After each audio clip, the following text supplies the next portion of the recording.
Morning viewers, this is day 2 from Bilaspur. कल रात को जैसे कि आप लोगों को पता है हम लोग बिलासपुर में ही रुक गए थे और अभी टाइम हो रहा है सुबह के 5:30 और सुबह हमको जाना है अमरकंटक। बस ठंड तो ज़्यादा है लेकिन फटाफट जल्दी से जल्दी नहा धो के रेडी भी होना है, तो नहा धो के रेडी होते हैं और आपको रास्ते में मिलते हैं। So we are now all set to check out from this hotel.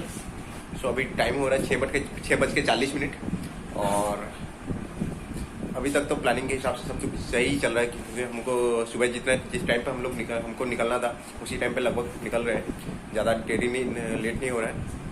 तो देखते हैं अमरकंटक आज कितने बजे पहुंचते हैं और आज पूरे दिन में वहाँ पे क्या क्या एक्सप्लोर कर सकते हैं। जो भी एक्सप्लोर करेंगे, जो भी घूमेंगे, सब आपको मैं वीडियो के जरिए आप सबको दिखाऊंगा।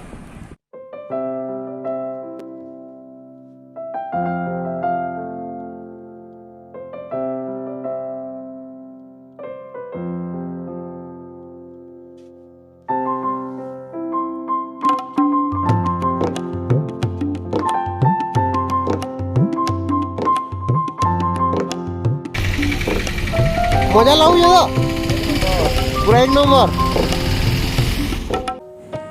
तो हमारा आज का सफ़र शुरू होता है बिलासपुर से अमरकंटक के लिए, और बिलासपुर से अमरकंटक का जो डिस्टेंस है वो है लगभग 120 किलोमीटर।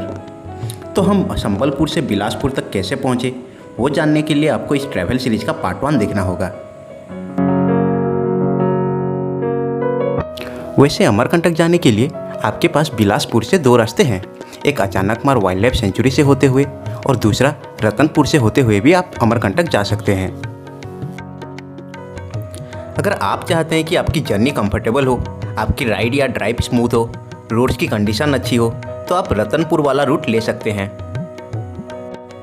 और अगर आपको भी हमारी तरह एडवेंचर का शौक़ हो, सीनिक व्यूज़, पहाड़ एंड जंगलों के बीच से होते हुए जाना अच्छा लगता हो, तो आप भी हमारी तरह अचानकमार वाइल्ड लाइफ सेंचुरी वाला रूट ले सकते हैं।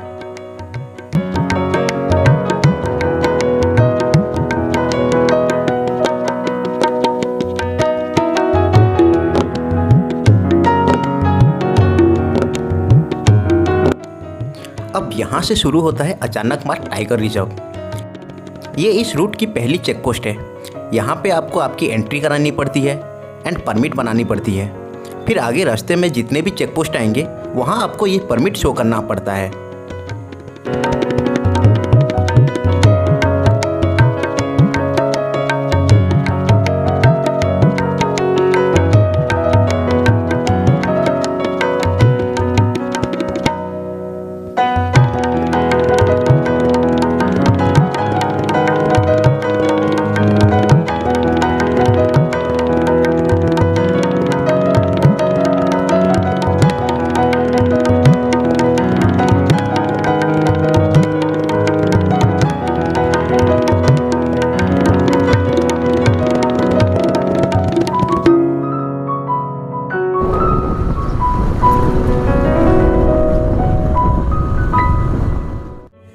अब यहाँ तक तो सब कुछ सही चल रहा था, लेकिन अब चैलेंजेस बढ़ने वाली थी क्योंकि नेक्स्ट 30 से 35 किलोमीटर तक का जो रोड हमें मिलने वाला था वो बहुत ही ज़्यादा ख़राब था। आओ भंजा केंदा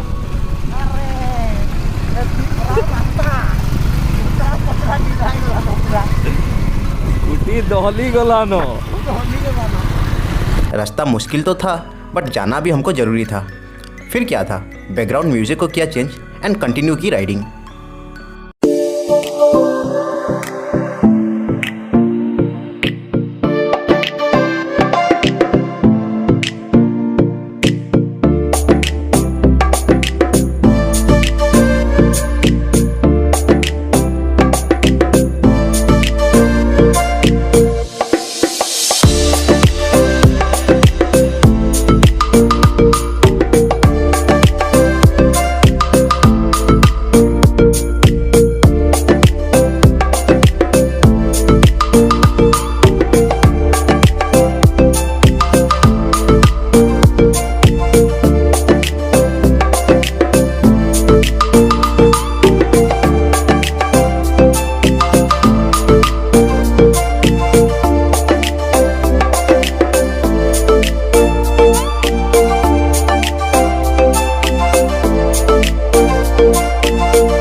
अब इतनी ऑफरोडिंग करने के बाद वक्त हो चला था थोड़ी देर रेस्ट करने का एंड इस खूबसूरत नज़ारे को एंजॉय करने का।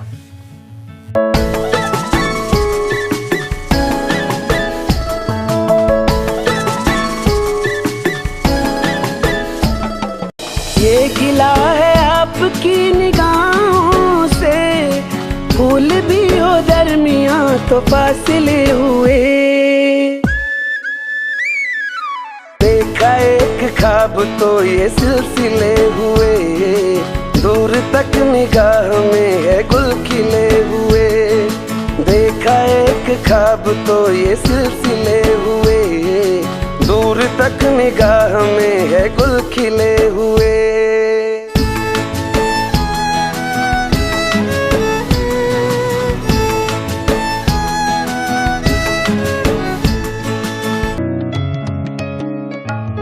तो ये दूसरी बार है जब मैं अमरकंटक आ रहा हूँ। इससे पहले साल 2012 में मैं अपनी फैमिली के साथ यहाँ आया था। उस टाइम पे मैं ये सोच रहा था कि काश इस रास्ते पे मैं अपनी बाइक को लेके आ पाता। एंड सर्कल ऑफ लाइफ देखिए, आज 8 साल बाद मैं बाइक से यहाँ आ रहा हूँ। लाइफ भी ना बिल्कुल अनसर्टन होती है, क्योंकि उस टाइम पे मुझे ये नहीं पता था कि travelling and travel film making मेरा पैशन बन जाएगा। कोई बड़ा कैमरा सेटअप नहीं है मेरे पास, बस एक फ़ोन है एंड जो कुछ मैं अभी तक सीखा हूँ बस उसी से काम कर रहा हूँ। और इतना कोशिश करता हूँ कि मेरी एफ़र्ट्स में कोई कमी ना रहे, क्योंकि ये स्ट्रगल भी ज़रूरी है। अगर जो कुछ आप चाहते हो अगर वो इजीली हासिल हो जाए तो फिर क्या वैल्यू रहेगी यार। ये स्ट्रगल भी ज़रूरी है, यही इम्पोर्टेंट है।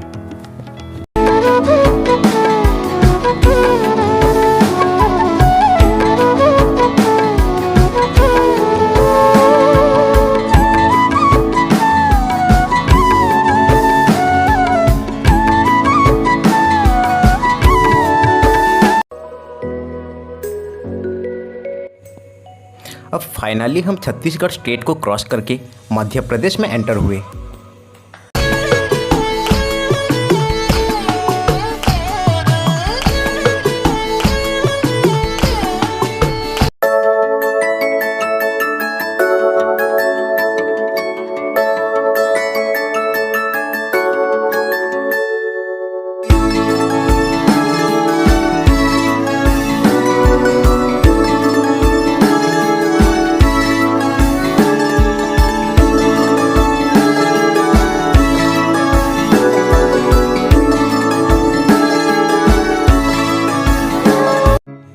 तो अमरकंटक पहुँचते पहुँचते हम काफ़ी थक गए थे। तो पहले हमने लंच किया, देन एक होटल में चेक इन किए, फिर थोड़ी देर आराम किए और फिर घूमने के लिए निकल पड़े। तो सबसे पहले हम गए कपिलधारा वाटरफॉल देखने के लिए। ये जगह अमरकंटक टाउन से 6 किलोमीटर की डिस्टेंस पे है। Amarkantak is a treat to all nature lovers. हरे भरे जंगलों एंड पहाड़ों से घिरा हुआ ये जगह वाकई में बहुत ही ज़्यादा खूबसूरत है।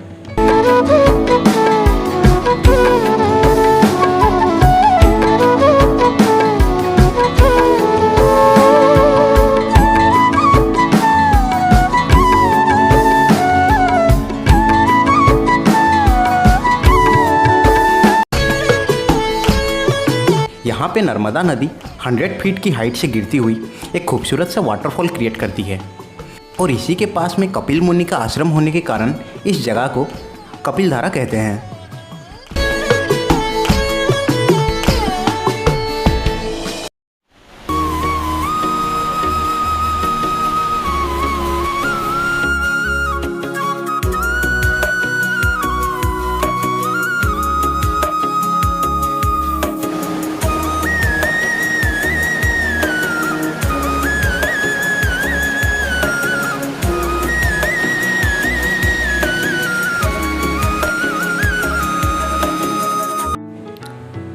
तो कपिलधारा देखने के बाद हम गए सोनमुड़ा व्यू पॉइंट।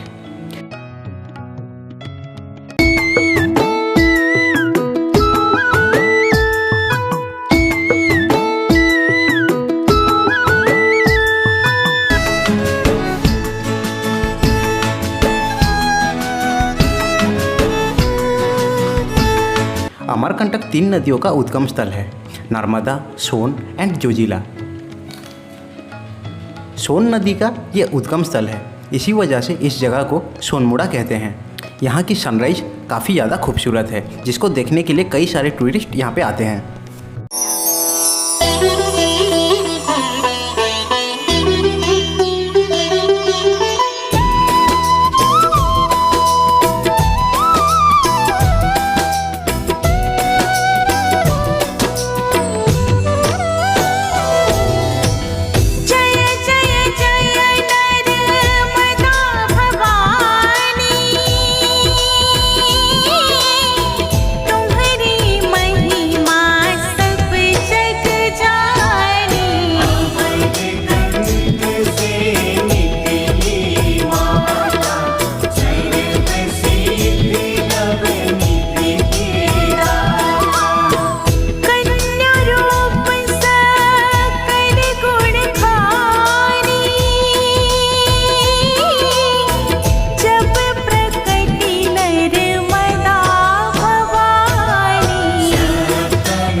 ऐसा माना जाता है कि गंगा और जमुना में स्नान करके जो पुण्य मिलता है वो इस नर्मदा नदी के दर्शन से भी मिलता है। पुराणों की माने तो भगवान शिव जब मैकाल पर्वत की इस जगह पे आए थे तो उनके शरीर से पसीने की कुछ बूंदें गिरी थी और इसी से देवी नर्मदा प्रकट हुई थी और इसीलिए माँ नर्मदा को शिवपुत्री भी कहा जाता है। सो अभी टाइम हो रहा है 6:49 शाम के 6:50। तो हम लोग अमरकंटक पहुँचे दोपहर को करीब 2 बजे। तो हुआ क्या है कि रास्ता इतना ज़्यादा ख़राब था और बीच में 30-40 किलोमीटर कंटिन्यूस ऑफरोडिंग करने के बाद हालत पूरी तरह से ख़राब हो गई थी, इसलिए ना मैं कुछ लाइव व्लॉग कर पाया ना कुछ अपडेट दे पाया। तो जितना भी सारा फुटेज आपने देखा वो सब मैं वॉइस ओवर में ही कन्वर्ट कर लिया, क्योंकि हालत इतना ज़्यादा ख़राब था कि मतलब बस सोच रही थी कहीं पे होटल लिए बस फ्रेश हो, उसके बाद थोड़ी देर आराम करें, उसके बाद घूमने निकलेंगे। तो सोनमुड़ा जब हम गए थे, जो इससे पहले आप वीडियो में देखा, तो वहाँ पे हमें ये सर मिले थे। ये सर भी अपने जैसे कैटेगरी के एक ट्रैवलर है। सर का भी यूट्यूब चैनल है। सर आपका चैनल का नाम? Travel with Prabhakar. Travel with Prabhakar. तो सर मैं लिंक जो है डिस्क्रिप्शन में डाल दूंगा, आप चेक कीजिएगा। अगर अच्छा लगा, कंटेंट पसंद आया तो सब्सक्राइब कीजिएगा, लाइक कीजिएगा। अगर वीडियो पसंद नहीं आएगा तो डिसलाइक कीजिएगा। उससे क्या है कि हम लोग को पता चलता है कि वीडियो अच्छा बना है कि नहीं बना है। बस ऐसे देख के कुछ मतलब इंप्रेशन कुछ दीजिएगा और कमेंट करके भी बताइएगा। बिल्कुल बिल्कुल सही आप कह रहे हैं। आप अपनी राय ज़रूर दें। मतलब कुछ हो सकता है कि कुछ गलतियां भी होती हैं, कुछ सही भी अच्छा लगता है या बुरा लगता है। अगर कोई मिस्टेक होता है तो आप बताएंगे तो हम लोग उसको और अच्छा बेहतर बनाएंगे, वो हमारे लिए अच्छा होगा। और अगर अच्छा है तो मतलब आप उसके लिए भी कमेंट दे सकते हैं। तो सर अभी पूरा एमपी जो है वो एक्सप्लोर कर रहे हैं। इनका करीब आपका 20-25 दिन का टूर है ना सर? हाँ, करीब 20 डेज़ का टूर है और 3000 किलोमीटर का हमारा ट्रिप है। और जिसमें मैं तो 23 को निकला था, 26 है, तो मेरा लगभग तीसरा दिन आज है। अच्छा, आपका तीसरा दिन। हाँ हाँ। आप तो सर बेस्ट ऑफ लक आपके आगे वाले दिनों के लिए। बिल्कुल, और बहुत बहुत safe धन्यवाद। आप लोगों का बस आशीर्वाद बना रहे, बहुत बहुत धन्यवाद। तो अभी हम जहाँ पे हैं ये है नर्मदा मंदिर। तो ये जो पीछे जो आप जो कुंड देख रहे हैं ये है नर्मदा माँ का उद्गम स्थल। तो यहाँ से जो नर्मदा नदी बह के आगे गई है। तो अभी 7 बजे यहाँ पे आरती होगा, तो इसीलिए हम लोग वेट कर रहे हैं। आरती जो है वो अभी आपको दिखाऊंगा, तो बने रहिए हमारे साथ।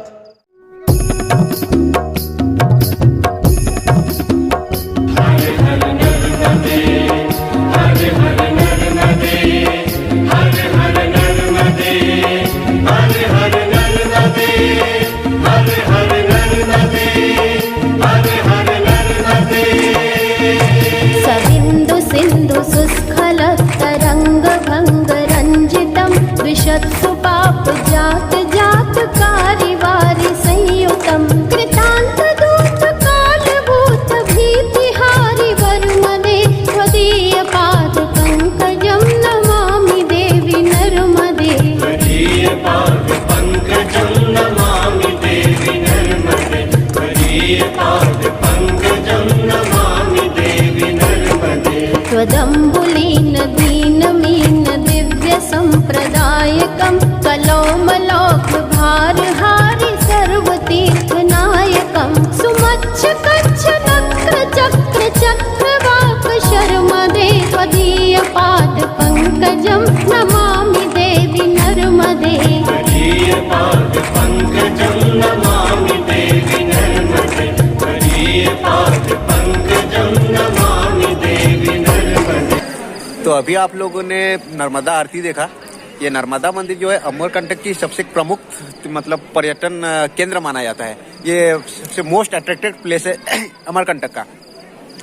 तो सर आरती देखे कैसा लगा आपको? बहुत अच्छा लगा। मतलब मैं अपने दर्शकों से, आप लोगों से मतलब यही अपने दिल की अगर बात शेयर करूं तो यहाँ आके जैसा लगता है कि ज्ञान की प्राप्ति, जैसे महात्मा बुद्ध को सारनाथ में ज्ञान की प्राप्ति हुई थी, वैसे ही मुझे कुछ ऐसा एहसास हो रहा है यहाँ पे।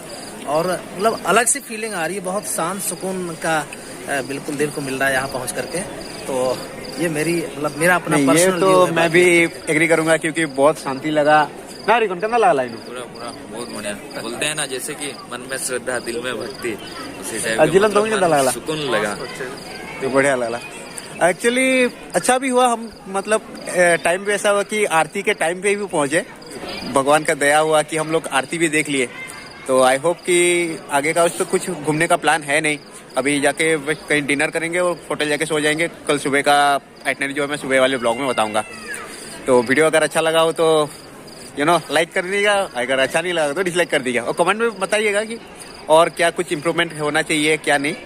तो मिलते हैं आपको अगले ब्लॉग में।